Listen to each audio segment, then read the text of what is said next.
At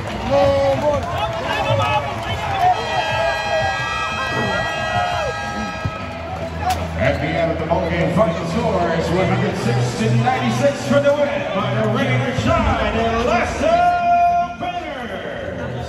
And our game schedule is starting Sunday, February 2 at the United Center in Antipolo City at 7:30 p.m. It's the Magnolia Chicken Tiblados Hot Shots facing the MX Road Warriors. Magandang gabi po. Maraming salamat sa pagtangkilik sa inyong PBA. Ang laban!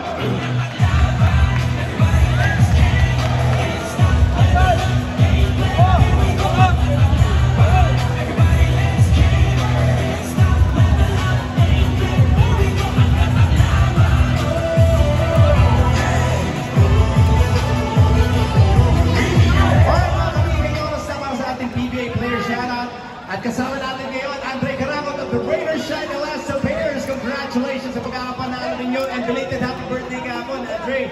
So you now secure your spot as a team para sa 6th place at makakalaban ninyo ang Converge. Ano mga preparation gagawin nyo dito?